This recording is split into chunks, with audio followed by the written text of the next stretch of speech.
Hello, my name is Andy and I am the Village Idiot. I'm armed with a car and a GoPro and an unhealthy amount of time on my hands. I'm using that time to attempt to visit every civil parish in England. You're watching the York series. Sitting within North Yorkshire, York is a very historic place with 31 civil parishes within its city boundaries. Here's one of them for your enjoyment. Welcome back to York, everybody. Now I'm beginning this episode outside a hall, or the gate entrance to the hall. There's the entrance lodge right there. Isn't that quite magnificent? Loving the gate piers. The hall is up the drive and I won't be able to get anywhere near to it because obviously it's private property. I can at least though show you what it's called. It's called Rufforth Hall. And there's plenty to talk about with it, but obviously I can't really show you much more than this from the road. Welcome to the parish of Rufforth with Knapton.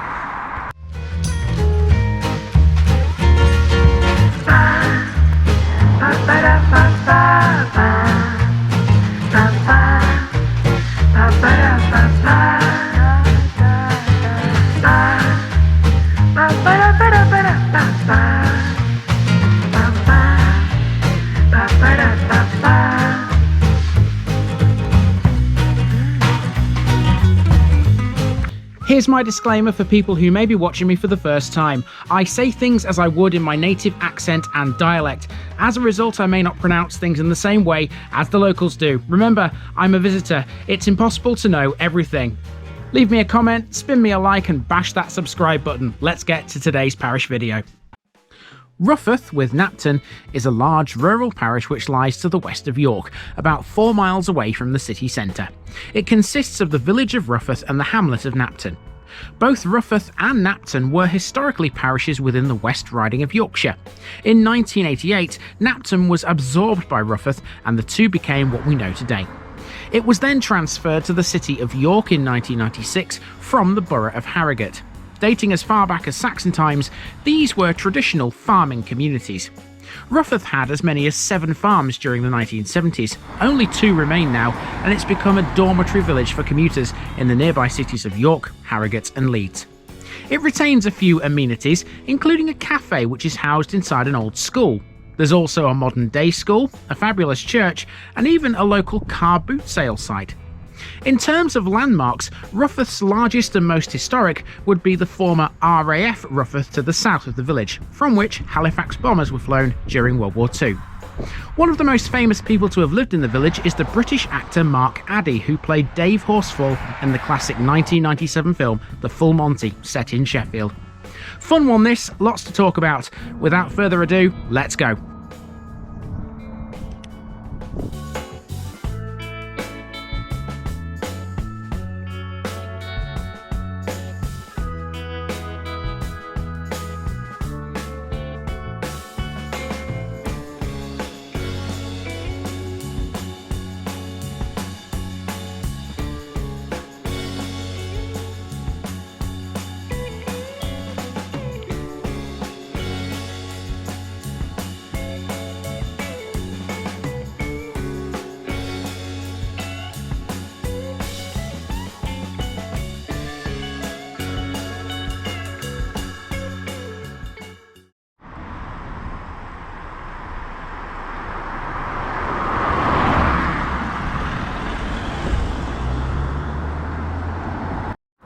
We start at Rufforth Hall, sited on Wetherby Road at the northwestern end of the village, close to the boundary with Hesse.